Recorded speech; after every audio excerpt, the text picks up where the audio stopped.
পুজোর কেনাকাটা কি এখনো কমপ্লিট হয় নাকি বাজেটের ভিতরে এখন পর্যন্ত পছন্দের শাড়িটি পাও? যারা এখনো জিমিচু শাড়ি কিনবো কিনবো ভাবছো কিন্তু এখনো কিনতে পারোনি, তাদের জন্য আজকের এই ভিডিওটি।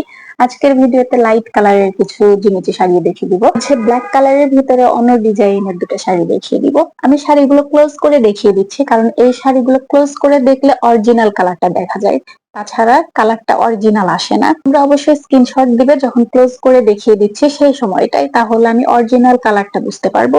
একটা শাড়ি খুলে আমি সুন্দরভাবে দেখানোর চেষ্টা করব। প্রতিটা শাড়ি অনেক বেশি সুন্দর, কালার গুলো তো জাস্ট ওয়াসাম। এই শাড়িগুলো দেখার আগে চলো ডার্ক কালারের দুটা ভিন্ন ডিজাইনের শাড়ি দেখে নিব। ডিজাইন গুলো আলাদা হলেও এই ভিডিওতে দেখানো প্রত্যেকটা শাড়ির প্রাইস একই হবে। একটা শাড়ি দেখাবো চেরি জর্জেট, আর একটা দেখাবো জিমিচু। এই জিমিচুটা কিন্তু অনেক বেশি আলাদা। আমি নিচে যে শাড়িগুলো দেখিয়েছি বা ওগুলো আমি বিস্তারিত যা দেখাবো তার থেকে অনেক বেশি আলাদা। এই শাড়িটা সব থেকে প্লাস পয়েন্ট হচ্ছে ফেব্রিক্সটা। এত বেশি সুপার কোয়ালিটির, সুপার সফট একটা ফেব্রিক্স, শিপন টাইপের সফট, ডাবল লেয়ারের কাজ করা আছে, আর পার্টটা হবে সিঙ্গেল লেয়ার। আমি শাড়ির ভিতরেরটা দেখিয়ে দিব।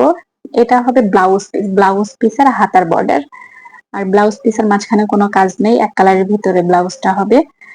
দেখিয়ে দিচ্ছি ট্রান্সপারেন্ট কতটুকু। ব্ল্যাক এর ভিতরে জিমিচু খোঁজে, ব্ল্যাক এর ভিতরে কিন্তু জিমিচু হয় না। ব্ল্যাক জিমিচুটা সত্যি খুব কম পাওয়া যায়। আর সেকেন্ড আমি আর একটা দেখিয়ে দিচ্ছি, এটা আছে চেরি ফেব্রিক্স, চেরি জর্জেটের ভিতরে sequence, multi colour sequence plus স্টোনের কাজ করা। এই শাড়িটাও কিন্তু অনেক বেশি সুন্দর। এটা কাটওয়ার্ক করা পার দেখতে পাচ্ছ, এটা পুরো শাড়ির মাঝখানে এরকম ছোট ছোট করে কাজ করা থাকবে। আর আঁচলের পোর্শনটা, পার্টটা দেখতে পাচ্ছ, পার্টটা সব থেকে বেশি সুন্দর।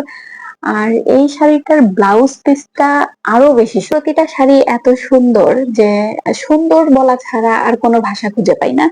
আমি ব্লাউজ পিসটা দেখিয়ে দিচ্ছি, দেখতে পাচ্ছ ব্লাউজ পিসটা কিন্তু এই শাড়ির শো স্টপার ধরতে গেলে। পুরো ব্লাউজ পিসের কাজের কোনো কমতি নেই, পুরোটা জুড়েই সেম কাজ করা। শাড়িতে যেরকম কাজ তার থেকে আরো বেশি ভারী করে কাজ করে দেওয়া আছে। হাত, বডি পুরোটাই অনেক বেশি সুন্দর করে কাজ করা। পার্সোনালি এই শাড়িটা আমার অনেক বেশি পছন্দ, আমি নিজের জন্যও একটা রেখে দিয়েছি। আর একবার আমি আঁচলের কাজটা দেখিয়ে দিচ্ছি, দেখতে পাচ্ছ অনেক বেশি সুন্দর। আর এরপর আমি লাইট কালার শাড়িগুলো খুলে দেখিয়ে দিব। আমি একটা শাড়ি খুলে দেখিয়ে দিব, বাদ বাকি গুলোর কালার আমি দেখিয়ে দিয়েছি। লাইট ল্যাভেন্ডার কালারটা আমি খুলে দেখিয়ে দিব। একটা শাড়ি খুলে দেখিয়ে দিলেই বুঝতে পারবে বাদ বাকি শাড়িগুলো কেমন। আসলে এই শাড়িগুলো তো ভাঁজ প্রতিটা ভাঙা যায় না, ইনটেক রাখাটাই ভালো, কারণ আমরা সেম ভাঁজটা আসলে সেভাবে দিতে পারি না, প্রতিটা শাড়ির ভাঁজ খোলা পসিবল হয় না। আমি একটা শাড়ি বিস্তারিত দেখেছি, এই যে মাঝখানে দেখতে পাচ্ছ সিকোয়েন্স দিয়ে সুন্দর করে টান টান করে কাজ করে দেওয়া আছে, একদম ছোট সিকোয়েন্স।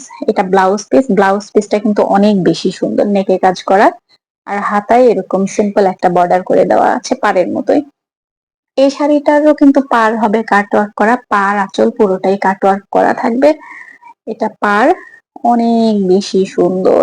আর এই স্টোন গুলো একদম এডি স্টোন, জুয়েলারি স্টোন, যেটা আমি হয়তো শাইনটা বুঝাতে পারছি না ক্যামেরাতে, কিন্তু সামনে থেকে দেখলে এই শাড়িটা একটু ভারী হবে যেহেতু জুয়েলারি স্টোন।